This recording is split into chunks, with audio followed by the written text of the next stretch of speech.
reading rut.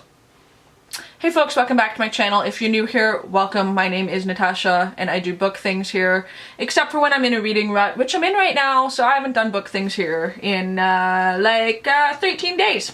So that's the reason for the cloak of sadness. Oh. So I'm in a reading rut. I figured we could talk about it because I don't have fucking content. That's a lie. There's content coming, but let me tell you, it may or may not be reading related. I don't know about all you guys, but I'm in a summer reading rut, and it seems to hit at some point in the summer. I tend to go through these like waves of reading, and so like January hits and we're like, fuck yeah, new year, let's do this. And then I read like crazy, like January, February, and then March I read like 2 things. That's fun. It like picks back up again, and then like booktubeathon happens in like June, July or whatever. I read a ton, and then it just drops off. So I'm in a drop-off zone. I have read some things, but I haven't finished anything so far in the month of August, and like I said, it's the 13th, so it's not looking good for me. So I decided to go on the old Google and find things to do when you're in a reading rush, and I'm gonna give you guys my opinions on it because I've been in reading rush? I said reading rush, didn't I? Reading rut. And give you guys my opinions on it because certain things work for me, certain things don't. Maybe I can provide you some tips. I've been here before. I am reading a Bustle article from July 26, 2018. So it's a fairly new article. Number 1 is to take your friends' recommendations. It says, you have one friend who's been begging you to read the Lord of the Rings trilogy. Well, take them up on it. Even if it's not the kind of book you think you'd like, the best case you'll have a reading buddy to talk about the book with. And in worst case, you get to say, I told you so. So yes, I do suggest taking your friends' recommendations. However, I think it's important to keep in mind that not every one of your friends have the same reading taste as you. So for example, in this article, you have a friend suggesting to read the Lord of the Rings trilogy. I know for myself personally, if I started reading that book, goodbye, I'm never reading ever again. What is a book? That's not the kind of content that I can see myself reading to even motivate me to read. So I think a better suggestion to just, you know, read your friend's recommendation is to read your friends' recommendations for what got them out of a slump, what books they like that are light, that are easy, or that like are within your preferred genre. So a lot of the times, if I'm trying to get out of a slump or rut, I will look towards a book that maybe I already have, that I already own, and then I go, oh yeah, actually, I think so-and-so might actually like that book. I'm more inclined to pick that one up and start it. And then maybe even opening up that line of communication with them and going, hey, I'm reading this book to get me out of a slump, like, you know, what parts in it did you really like? What characters were your favorite? Blah, blah, blah. You know, going with the first book that your friends suggest, probably not the best idea. Number 2 is to go on a blind book date. And it says you can set yourself up with a blind book date online, or you can just pull a book off a shelf at random, start reading without giving the cover a second glance. So this might be the most chaotic way to find your next read, but it's certainly going to yank you out of your comfort zone, even if your blind date doesn't end in true love. So like I do the same thing with the TBR star jars, and yeah, that is a kind of a way to pull you out of a slump. Like I'm doing it obviously for the motivation of like also, okay, I'm hot under the cloak of sadness. You know, I definitely do that with the TBR star jars and giving me different things than what I'm currently reading. However, that can also be like just like they said in the article, really chaotic. So I think maybe a TBR star jar scenario might be better, where you pick maybe 5 books that you're really interested in and you pick one and that's the one that you read to get you out of a rut. But out of the like 300 unread books, if I just pick one and it happens to be something I'm not in the mood for, it's just gonna further put me in a slump. Number 3 is go back to favorites you had as a kid. Yes. Now this is one that I do suggest because those books that you had as a kid, you have already read. You already know that they're typically going to be a little bit shorter. It's, you know, something that makes you feel fulfilled to read a shorter book. That is actually something I have done. I have some of my favorite, like, kids' books still around, and I'll poke through them just to give me that, like, boost of motivation to just read more and get that sort of, like, childlike curiosity about reading back. I do actually agree with that one. That's a good one to get you out of a slump. And number 4 makes no sense to me. It says, read something your evil twin would read. What's one book you would never ever read? A nonfiction exploration of economics maybe, or something. Pick a book that your mirror universe self would read. Go with the complete opposite of your actual taste or your usual taste and see where it takes you. No. Don't do that. Beginning of this video, I'm not gonna pick up Lord of the Rings and read it. No hate on Lord of the Rings. I get it that some people really like that. That might be their book that like they want to reread to get them out of a slump, but it's not for me. Same thing, I'm not gonna read a nonfiction book about economics. Sorry, I'm not. It might be nice to switch it up like a little bit in genres. No. I feel like my evil twin is already the person who doesn't want to read books right now. Number 5 is to check out your favorite author's favorite books. That is fun. That is something very, very fun. That might actually be like a video idea in itself, is to like go read Stephen King's favorite books or go read Grady Hendrix's favorite books or something like that. That's a lot of fun.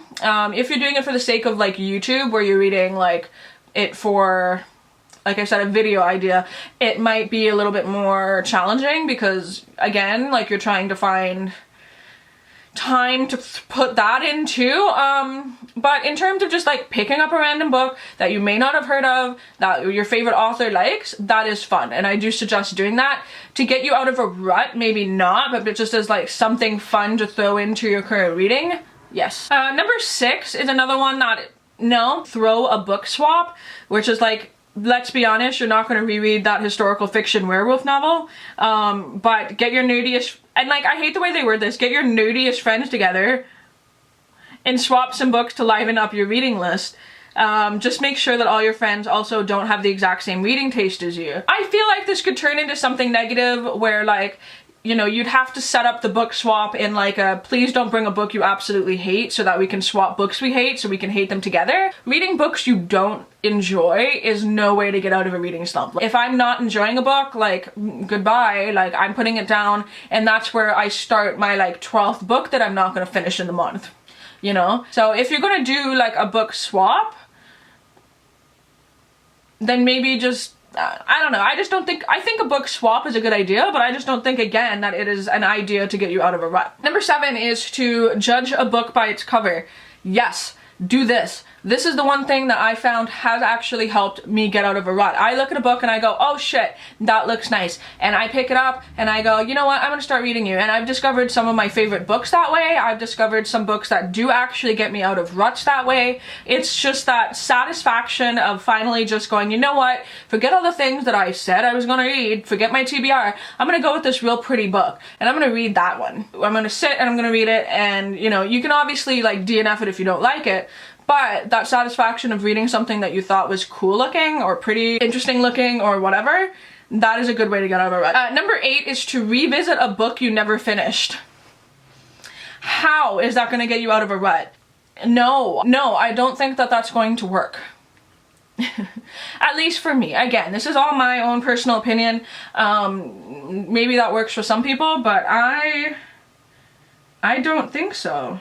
No, I mean, they did say something, like, maybe now it's time to try again. At the very least, this might be a good excuse to go back in time and pick up that book that you abandoned halfway through 8th grade because it was too gross and adult and hard to understand. Reading a book as an adult that you stopped when you were a kid because it was, like, out of your world, yeah, that's interesting. I do like that idea. But again, it's more stuff to get you out of a rut. And it's like, something that you didn't finish, I feel like, is putting you in a rut to begin with. Number 9 is to double book yourself. Committing to a single book can be hard for people. Give yourself an out and start 2 books or different genres at the exact same time. And then I like how it says you can try this with 3 or 4 books at once, but this is not for the faint of heart. Yeah, I'm literally in the middle of like 8 books right now. It's not fun. It puts me in a slump. It makes me feel like I'm not doing anything like productive. So I feel like if you have started one book and you're struggling with one book, pick up a second book. But I feel like if you have 8 books all together, stop all of them and focus on one. So find what's not working for you and switch it. Number 10 is to check out used bookshops in libraries. Yes, that is a good way to get out of a rut, just to surround yourself with books. And, you know, maybe find that book that has a cool cover or something that you're really good, like, interested in. Checking out your library is always important if you have one nearby, and using your library. I don't utilize mine enough, I'm aware of that, but I definitely check out like my bookshops and used bookstores. It's a really nice way to get recommendations from the people that work there and strike up a conversation, get you back into like that passion behind reading. reading and maybe some motivations as to why you like reading. That's a good idea. That's a good idea. I do like that. 11 is don't worry about what you should be reading. And I think that's important for booktubers. People who have set TBRs, people who have arcs and expectations. I have arcs that I'm supposed to be reading in the month of August. And it's not that they're not interesting to me. It's just that pressure, I don't say pressure. Yeah, maybe pressure of having to read them makes me not want to. I'm like, oh god, it's homework, ugh, gross. And so I definitely just stopped and picked up a book that I looked like I wanted to read, and that happens to be one that I'm reading right now. Still sort of consider myself in a rut just because I kind of put that one down too. Trying to focus on one book and then something that interests you, yeah, that works. Well, I thought there were 13, there were only 11. Out of that, like, I find some of those interesting. Like, I think it's more of a way to pick up a book, but when you're in a book rut, especially in the realm of like being a booktuber, it just feels so blah and like not motivated. And so my recommendation is to get things that are easily digestible. Start reading some graphic novels. That way it feels like you've actually completed something, which can then get the ball rolling and go, you know what? 800-page Stephen King that I've been reading for 2 months. I got you. We can do this. I read 8 graphic novels. I can fucking demolish you. Let's go. Or you can just look at them in a stack and cry because you have no time to read because you're an adult. That's my issue, is setting aside time to read. And that's something that I've been struggling with work and stuff. That's sort of what puts me in a rut. Prioritize your reading. Put some time aside to actually, you know, read the things you want to read. Get some things done. I believe in you. You can get out of a rut. I will get out of this rut. You will get out of your rut. I believe in you. We got this. We can do it. Even if it's like a long rut and it's a whole month and you read like nothing, who gives a shit? It's your life. Do what you want to do. This is a weird, chatty video. But I'm weird and chatty today. So, if you're in a rut, sit in your cloak of sadness. It'll be okay. Eventually you'll emerge from your cloak of sadness and ow, pull a bobby pin out of the back of your hair. You will emerge from your cloak of sadness and be a beautiful butterfly of reading. This video is getting weird, so I'm gonna go. In the comments down below, do you agree or disagree with any of those tips? Are you doing okay? Are you in a rut? What do you do when you're in a rut? Leave those things in the comments down below. And yeah, until my next video, I will talk to all of you soon. Bye.